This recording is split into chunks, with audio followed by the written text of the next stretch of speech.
The sun was sinking behind the red cliffs when the land finally fell quiet, holding its breath like it knew a storm was coming. Riders had passed through earlier, whispering about the Apache king, the warrior whose name carried the weight of mountains and the respect of the entire Southwest. They said he had faced every danger a man could imagine, but nothing had shaken him the way this new trouble was about to. For the first time, it wasn't a rival tribe or a bandit gang pulling him toward danger. It was something far more powerful. Something people in those lands called forbidden love. His name was Dakota. A name spoken with pride, whispered with fear, and remembered long after footsteps faded from the dirt.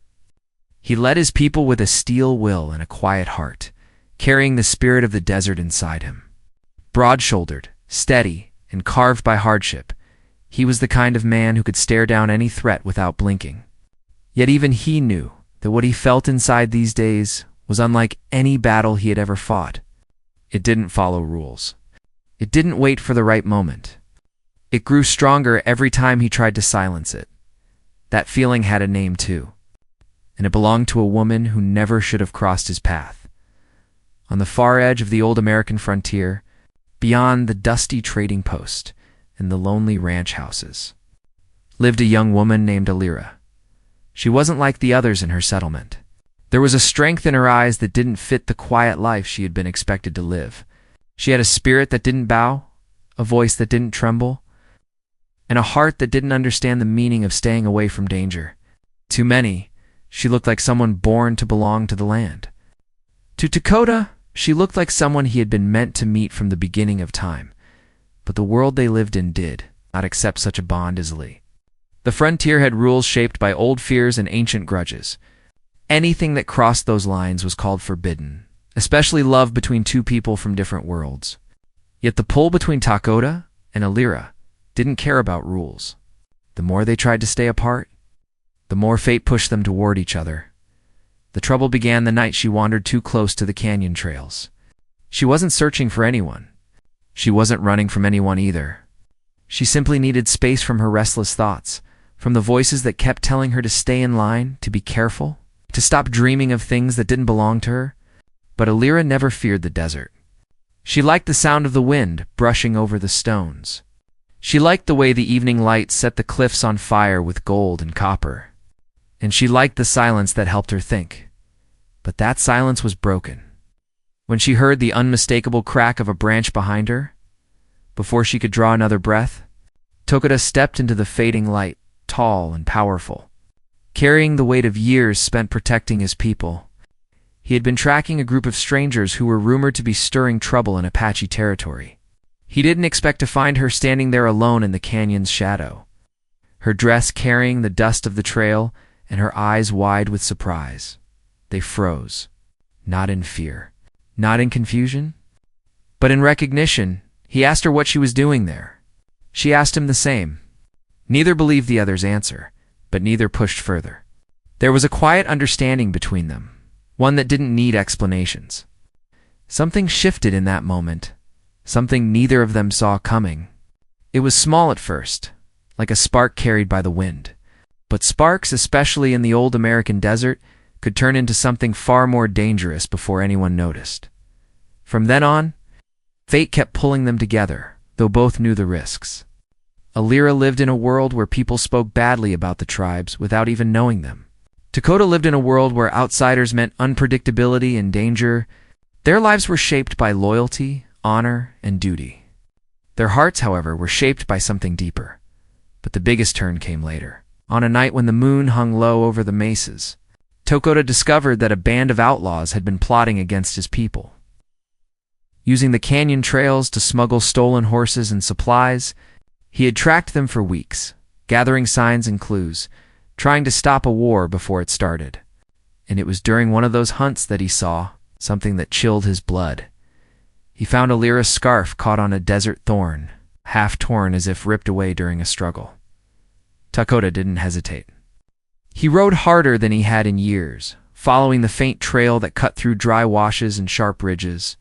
Every heartbeat echoed the same fear. Every mile felt heavier. He didn't know why she had been near danger. He didn't know why the outlaws had crossed paths with her. All he knew was that if anything happened to her because of his land's trouble, he would never forgive himself. Meanwhile, Alira had no idea how much danger she had wandered into.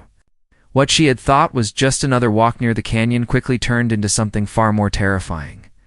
She wasn't taken or hurt, but the presence of the outlaws made her realize how fragile the peace of the frontier truly was. She tried to hurry back, but the desert trails had grown unfamiliar in the dim light. When Tokotea found her, she wasn't harmed, but she was shaken. He guided her back towards safety, his voice calm even when his eyes betrayed the storm inside him. She thanked him quietly, though her voice trembled just enough for him to notice. And when their hands brushed for the first time, neither pulled away fast enough. That night changed everything. From that moment, Tokoda understood that protecting his people wasn't his only duty anymore. He knew he also had to protect the girl who had walked into his life with more courage than sense. Alira, on the other hand, understood that the desert wasn't as safe as she once believed, but she also realized something far more dangerous. Her heart reacted to Tokoda in a way it never had with anyone else. Soon whispers started spreading across the frontier. Ranchers spoke of seeing Alira near Apache land. Traders murmured about the Apache king riding alone at strange hours. People watched. People talked. And among those whispers came warnings neither of them could ignore. Some said Tokoda risked losing his people's trust. Others said Alira risked losing her place in her settlement. A few believed their paths crossing meant something bigger. Something shaped by destiny. Something that could either unite two worlds or tear them apart.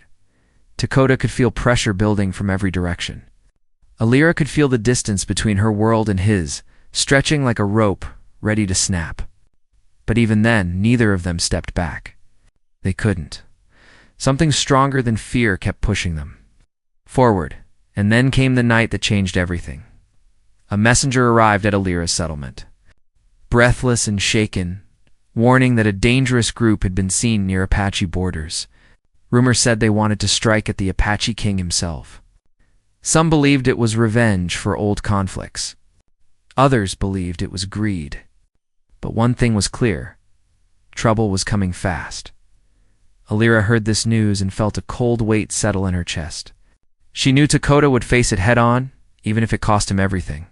And part of her feared that the battle ahead wasn't just about enemies or borders. It was about something much deeper. Because when a king protected his people, it was duty. But when a man protected someone he cared for, it was love. And Tokoda was about to face a danger that would test both. The frontier was preparing for a storm. The desert winds carried warnings.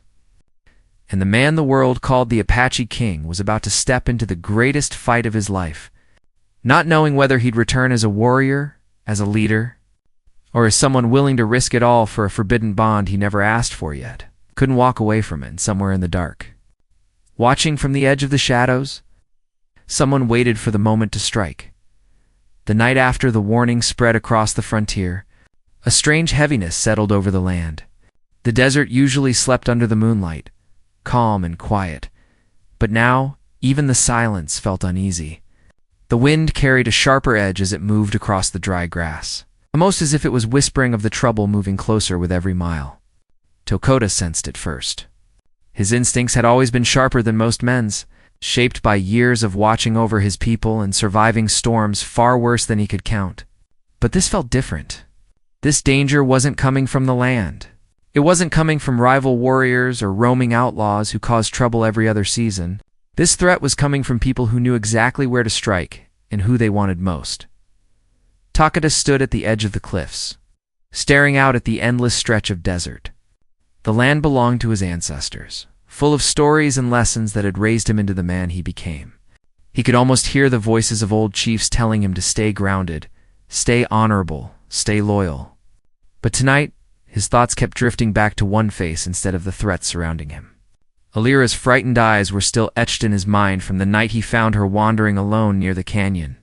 He had seen fear before, but the kind she carried wasn't fear of the desert or the outlaw trails.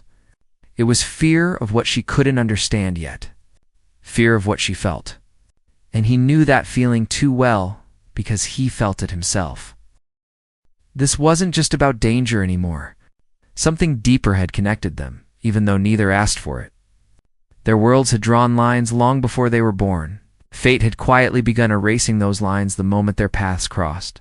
Dakota tried to remind himself that he was a leader first, a man second.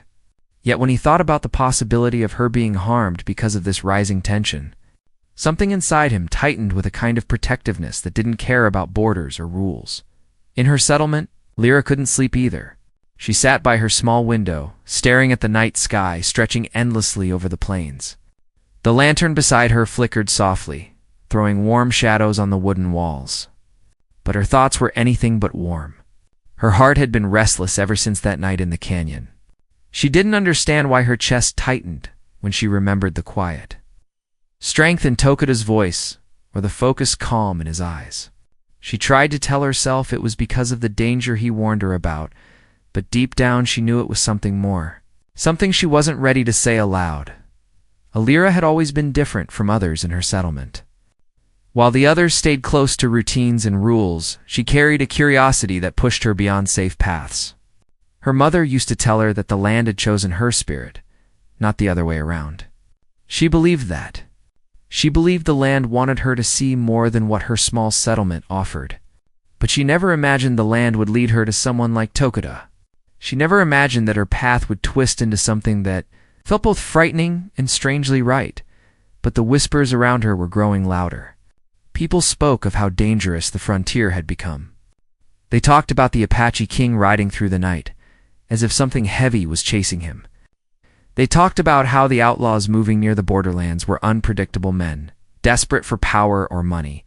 Some even claimed they had heard one of the outlaw scouts mention Tokoda's name, saying he was standing in the way of their new plans. Lyra tried not to think about that last rumor. But it stayed with her. It made her stomach twist. It made her realize just how real the danger was. Still, she couldn't forget the way Tokoda had looked at her when he found her near the canyon. It wasn't the cold warning of a man concerned only with his people's safety. It was something more personal, something that reached deeper than either of them understood. She remembered how he offered her his horse, how carefully he made sure her steps were steady, how he didn't speak much on the way back because he was watching everything around them. He was protecting her without saying it. And that unspoken care settled into her heart like a quiet truth she wasn't ready to face. Back in his village, Tokoda gathered his trusted warriors. Among them was Nodin, a man with sharp instincts and a loyalty that had been proven time and time again. Nodin wasn't afraid to speak boldly when others kept silent. Tonight, after listening to the reports, he stepped closer and lowered his voice. He asked Tokoda whether these rising threats had something to do with the girl from the settlement. He didn't accuse. He didn't question Tokoda's judgment, but he recognized the shift in Tokoda's focus. Tokoda didn't answer immediately. He rarely hesitated when it came to protecting his people. But now he felt two responsibilities pulling him in different directions. Nodin didn't push him for an answer. He simply told him that danger didn't wait for anyone to decide which duty mattered more. The outlaws were moving faster, growing bolder, and their intentions were becoming clearer by the day. They weren't here for the land. They weren't here for horses. They were here for control. And when men sought control, they often targeted the strongest leaders standing in their way. That night, Tokoda held a council with the elders.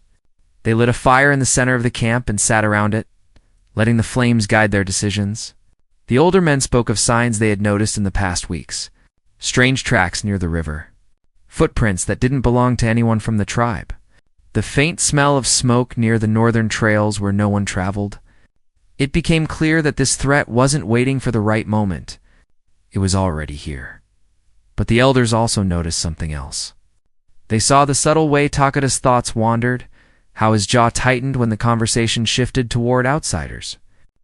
They weren't blind to the unusual connection forming in his life. Though they didn't say it directly, their eyes carried the question. Would Tokoda's heart weaken his judgment? Or would it make him stronger? Tokoda didn't give them an answer. He only said that no one under his protection, whether from his tribe or outside it, would be harmed if he could prevent it. His words were calm, but the weight behind them was undeniable. It told the elders everything they needed to know. Meanwhile, Lyra woke early the next morning. unable to shake the feeling that something important was happening. She stepped outside her cabin and felt the cool morning air brush against her skin. The settlement was slowly coming to life around her. People nodded politely as they passed her, but she could tell some of them had begun watching her more closely. Ever since rumors spread about her near the canyon, the settlement had been quieter around her, more cautious. She knew she should keep her distance from Apache land now. She knew she should avoid giving people more reason to whisper. But something in her heart wouldn't settle. She felt she needed answers, needed to understand why her path kept pulling her toward danger and toward Dakota. The marketplace gave her little comfort. The traders spoke of strange movement near the border. They warned of a group of men who hadn't been seen in these parts before. Men who didn't bargain fairly and didn't stay long in one place. Alira realized these were the same outlaws Dakota had warned her about. Her unease grew, and with it, a deeper pull toward the canyon. Something inside her insisted that she would find answers there. Even if she couldn't explain why, by midday, Takeda decided he needed to see the settlement himself. Not because he doubted the reports, but because he needed to make sure danger hadn't already reached their doorstep. He rode along the familiar trails, each step of his horse echoing against the stone walls. He kept his pace steady, though his mind burned with questions. Nodin urged him to wait, to send scouts instead. But Dakota refused. He sensed something shifting, something connected to more than just the threat of outlaws. He felt it in the way the winds had changed direction, in the way the animals grew restless, in the way his thoughts kept drifting toward one woman's safety as he approached the outer edge of the settlement. He slowed his horse and scanned the area. There were no signs of trouble at first glance. People moved about their day. Children chased each other near the well. But Takeda didn't miss the anxious tension in their movements. They were pretending everything was normal. Their hearts knew otherwise. And then he saw her. Alira stood near the trading post, her hair catching the sunlight, her gaze fixed on the trail as though she sensed something coming. When Dakota stepped out from behind the cedar trees, her eyes found him instantly. A spark of relief and fear crossed her face at the same time. Dakota didn't move closer. Not yet. He stayed at a distance, watching her carefully. Watching the way she seemed torn between stepping toward him and holding herself back. The unspoken pull between them was stronger than ever, but before either of them could speak or bridge the space between them, something stirred behind the trading post. A shadow moved too quickly. A stranger's voice snapped sharply. A figure stepped into view, carrying something in his hand that didn't belong. There, Takeda's heart tightened. Alira's breath caught, and the quiet moment between them shattered as the hidden danger finally stepped out of the shadows. The man who stepped out from behind the trading post moved with a kind of confidence that came from trouble, not strength. His boots hit the dirt with a dull thud, and the way he scanned the settlement showed he wasn't just passing through. He was searching for someone or something. A strip of cloth tied around his arm marked him as part of a group Takeda already recognized. These were the same outlaws who had been creeping along the canyon trails. The same men whose footprints Takeda had tracked through dry riverbeds and narrow passes. Takeda's instincts sharpened. The stranger wasn't alone. He could sense two more men lingering just out of sight, close enough to support the first one if anything went wrong. They carried themselves with the same restless tension that followed dangerous men who had spent too long making enemies. Alira saw Takeda's expression change, and something cold stirred inside her. She didn't know why the stranger's presence bothered her so much at first glance, but the warning in Takeda's eyes told her everything she needed to know. She turned slightly, trying to avoid drawing attention, but the stranger's gaze caught her quickly. His stare narrowed, not with recognition, but with interest. The wrong kind of interest that made her hands tighten at her sides. Before she could step back, Takeda started walking toward them. He didn't move fast, but his steps carried the kind of weight that made every person in the settlement pause. Even the children near the well stopped their games and turned to watch. The stranger shifted his stance and rested his hand on his belt.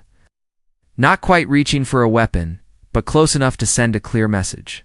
He studied Takeda in a slow, calculating way, as though deciding whether the man approaching him was worth provoking. The air between them grew thick, and for a moment, no one spoke.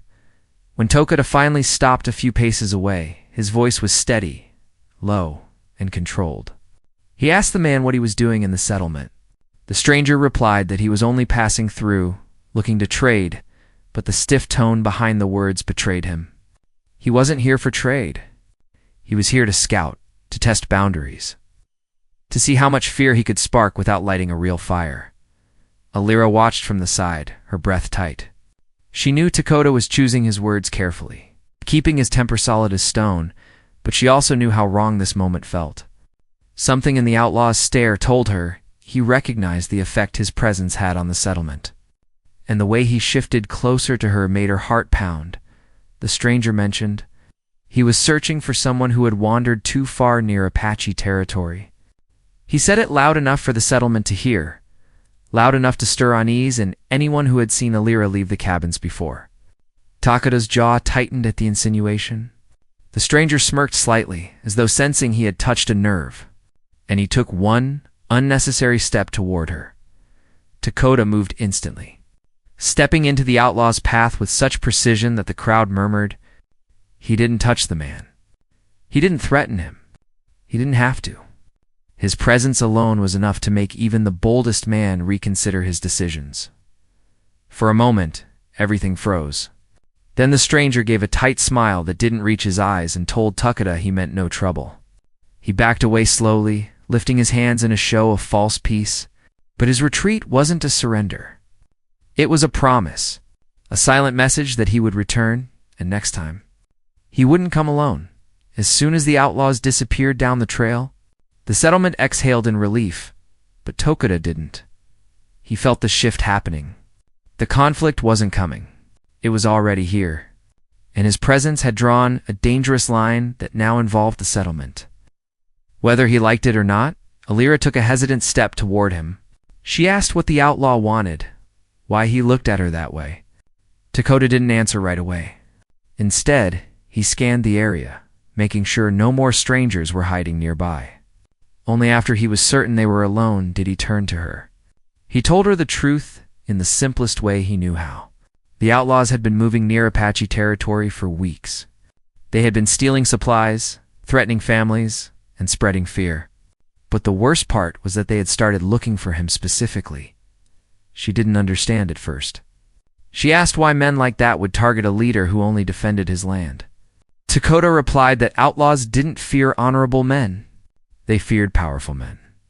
And the Apache king was the only person standing between them and total control of the borderlands. Removing him would open the entire region for their plans. Alira felt a heaviness settle in her chest.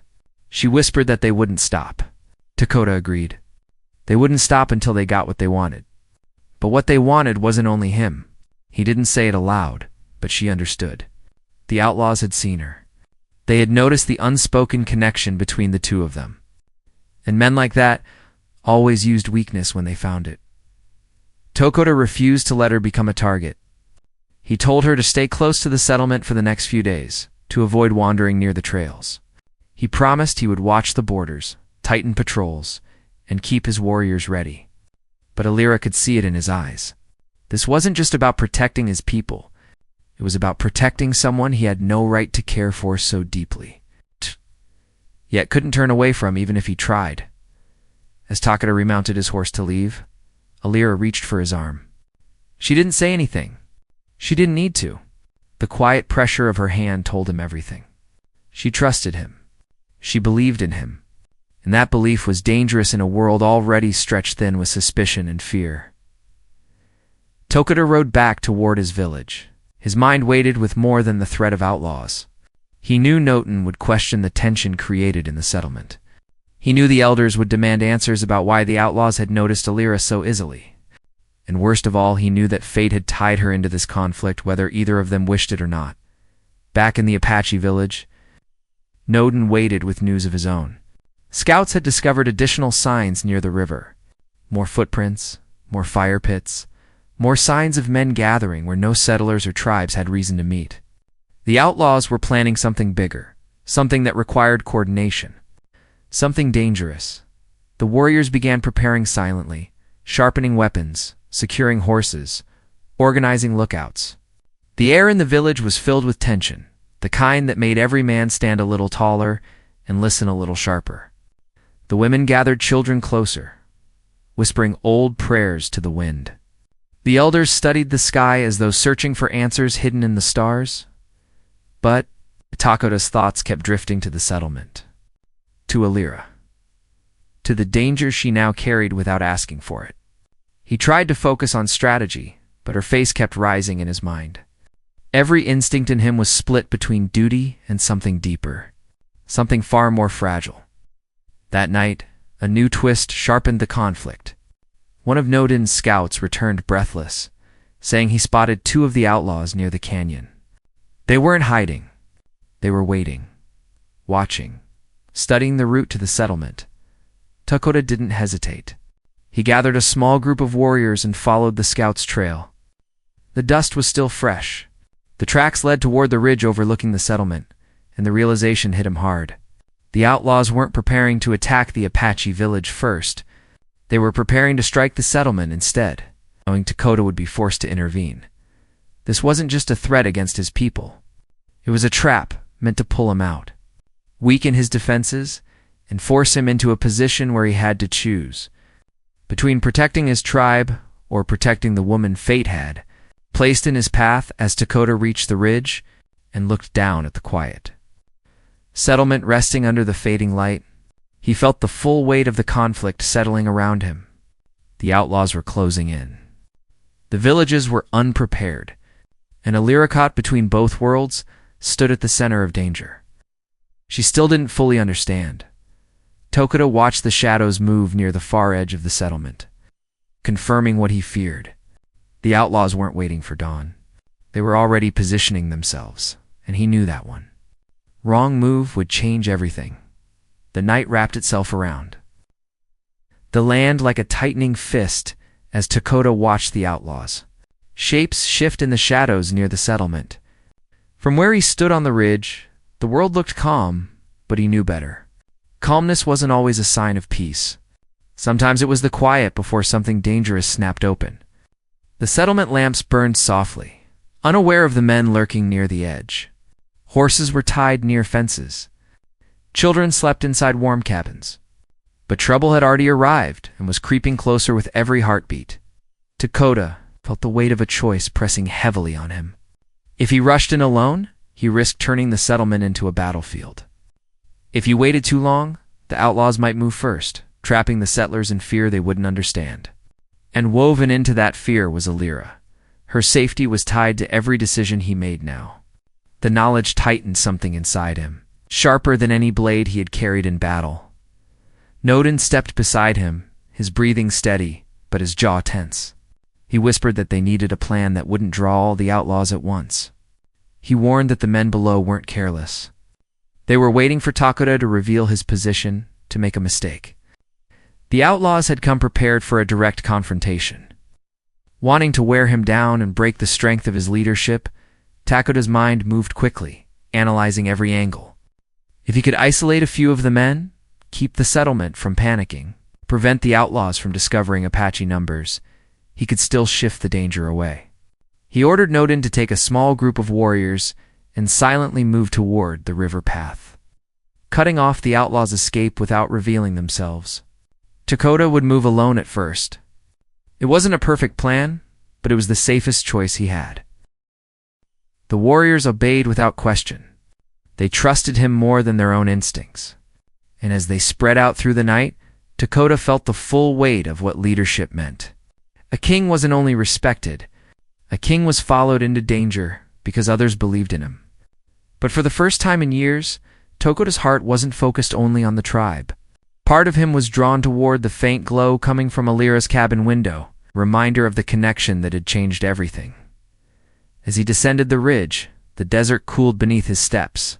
The night wind tugged at his braids, carrying the scent of sage and distant smoke. Each step brought him closer to the settlement, closer to the danger waiting just beyond the fences.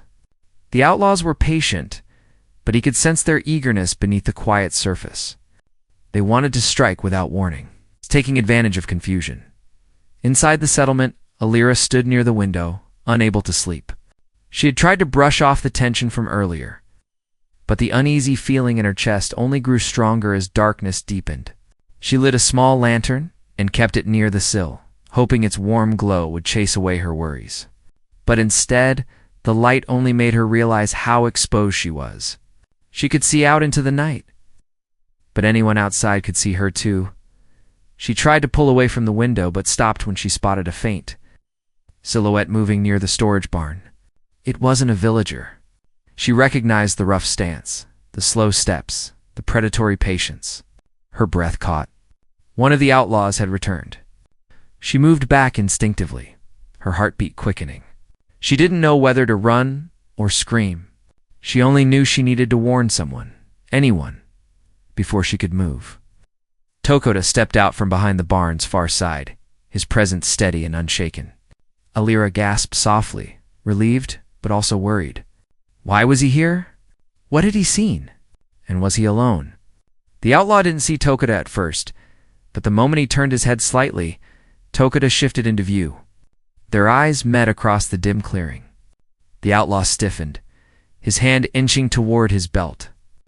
Tokoda gave a silent warning with his stance alone. The outlaw hesitated, then slowly backed away into the shadows. It wasn't surrender. It was preparation. The man was signaling to the rest of his group. Tokoda motioned with a subtle gesture for Alira to stay inside. She hesitated, her hand gripping the wooden frame of the cabin door, but she obeyed. The quiet exchange between them held a depth neither had spoken aloud. He would protect her. She trusted him to do so. But trust didn't make the danger any less real. The settlement began to sense the tension. Dogs barked in the distance. Lanterns flickered inside homes as people woke, feeling something unsettled in the air. A few men stepped out of their cabins, confusion on their faces, trying to understand what Tokoda was doing there at this hour. They didn't know whether to approach him or stay back. Tokoda raised his hand slightly, signaling for silence. He didn't need words. The settlers recognized the seriousness of his gesture. Whatever was happening wasn't something they should panic over yet, but it was something they needed to be ready for. Then the first crack of movement came from behind the water well. Another outlaw. Then another near the blacksmith shed. Tokoda's jaw tightened. They were surrounding the settlement from all sides, waiting for the perfect moment to strike. The settlement wasn't defended. The men inside weren't warriors, and the outlaws knew exactly how vulnerable that made everyone. Alira felt her pulse racing. She clutched the edge of the table inside her cabin, trying to steady her breathing. She wanted to run outside to warn the villagers, to stand beside Tokoda, but fear held her still. She had never been inside a moment like this, where one wrong move meant danger for everyone. Tokoda's eyes swept the shadows, analyzing the outlaws' positions. He didn't draw a weapon. He knew the settlers behind him would panic if they saw a blade. He needed to keep the situation controlled. Even though every instinct in him screamed to strike first, the outlaws stepped forward, and the settlement tensed. One of the men called out softly, mentioning Tokoda's name, mocking the title Apache King. He said Tokoda had made the mistake of leaving his territory and stepping into a place that didn't belong to him. Tokoda remained calm, though something fierce flickered in his eyes. He didn't rise to the provocation. Instead, he asked why the outlaws were trespassing, why they were frightening families, why they were hiding instead of speaking openly. His voice carried a steady authority that unsettled them. The leader of the outlaws stepped into the open, finally revealing himself. He had the posture of a man who believed fear was a tool. He told Tokoda that the borderlands were changing, that they were tired of living in the shadows, while tribes and settlers claimed everything for themselves. He said they were done being pushed out, and now they wanted power. Tokoda replied that power gained through fear was weak. The outlaw smirked, calling him noble in a way that wasn't a compliment. Then he pointed toward Alira's cabin. He said he knew people cared more when danger touched someone close to them. Tokoda's muscles tightened at the implication. The outlaw leader stepped closer and said something that made Tokoda's blood run cold. He hinted that Alira had become a useful weakness, someone who could force Tokoda into difficult choices. someone who could make a strong man hesitate. Alira heard the muffled voices and pressed her hand against the cabin door, fear and anger twisting inside her. She had never imagined she would become the reason danger hovered over the settlement. She didn't want Takeda to risk himself because of her, but a part of her also knew he would never stand aside and let harm come near her. Before the confrontation escalated, Nodin and 2 Apache warriors stepped silently from the darkness behind the outlaws. They didn't attack. They simply made their presence known. The outlaws stiffened, realizing they were no longer the only ones who had the advantage of shadows. The atmosphere changed instantly. What had felt like a slow, calculated threat now balanced on a knife's edge. The settlers peeked out from their doors. The outlaws repositioned themselves. The Apache warriors stood ready, and Takeda stood at the center, the link between both worlds, carrying a responsibility heavier than ever before. The outlaw leader saw the shift happening and tightened his grip on the situation. He stepped forward and warned that if anyone moved recklessly, the settlement would pay the price. His voice echoed sharply in the night. Takeda stepped closer, calm but fierce, reminding the leader that harming innocent people wouldn't grant him power. It would only unite the tribes and settlers against him. But the outlaw leader didn't waver. He said Takeda had something he wanted. That something wasn't land. It wasn't supplies. It was control over the Apache king himself. The man wanted to break his image, weaken his position, and force him into a trap that would put the entire region under outlaw influence. Takeda now understood the full scale of the conflict. The outlaws weren't just criminals. They were trying to reshape the frontier through fear and manipulation. And he also realized something else. The outlaws believed Takeda's bond with Alira was his greatest weakness. They were planning to use that against him. The tension rose until every breath felt sharp. The night was silent, except for the wind brushing over dry grass. People held their breath, waiting for the next move. And then a single sound shattered the stillness. A lantern tipped over near the edge of the settlement, crashing onto the ground. The flame inside spilled, flickering dangerously. It wasn't an attack. It wasn't a strike. But it was enough to break the fragile balance holding everyone in place. The outlaws tightened their positions. The Apache warriors stepped forward. Settlers ducked behind barrels and fences, and Takeda moved instinctively, placing himself where he could shield the people behind him. The standoff had reached its breaking point, and the next moment would decide everything. The moment the lantern shattered, its flame stretching across the dirt in a trembling line of light. Everything that had been held in tense silence broke open. The outlaws flinched first, twisting their heads toward the noise. That single second of distraction was all Takeda needed. He stepped forward with a calm authority that cut through the panic, his voice steady and strong as he told them to stop where they stood. For a heartbeat, no one moved. The fire crackled softly against the wind, casting long shadows over the ground. The settlers held their breath, unsure of what would unfold next. The Apache warriors tightened their formation, waiting for Takeda's command. Alira pressed a hand against her chest as she watched from her cabin doorway, her fear battling with an unshaken belief that Takeda would find a way to protect everyone. The outlaw leader looked from Takeda to the spreading flame and back again, realizing he no longer held the upper hand. The moment of chaos had exposed his men's nerves, and even he couldn't hide the shift in their confidence. Still, he tried to regain control, raising his voice to threaten the settlement again. But Takeda stepped closer, his posture steady, his tone firm without rising. He told the outlaws they had two choices. They could keep pushing a fight they could not win, or they could walk away with their pride intact and leave the people in peace. He reminded them that the Apache land and the settlement had lived side by side for years with respect. No outsider would be allowed to break that balance. The outlaw leader glanced toward the edges of the settlement, where more villagers had stepped out with lanterns.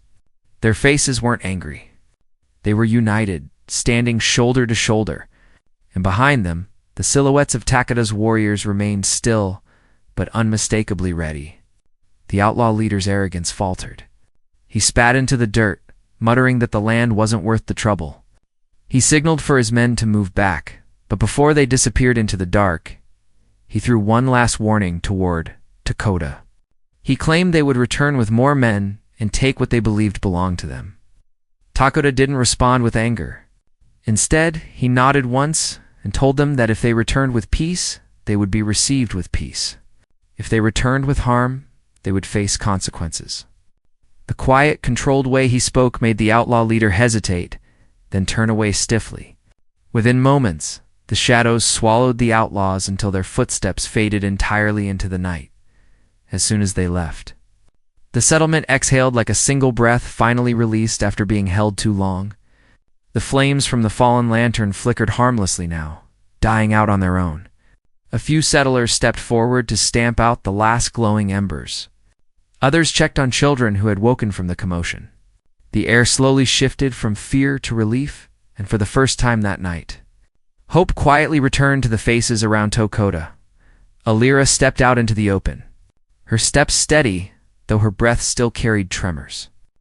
She moved toward Dakota as if guided by instinct, not thought. When she reached him, she didn't speak at first.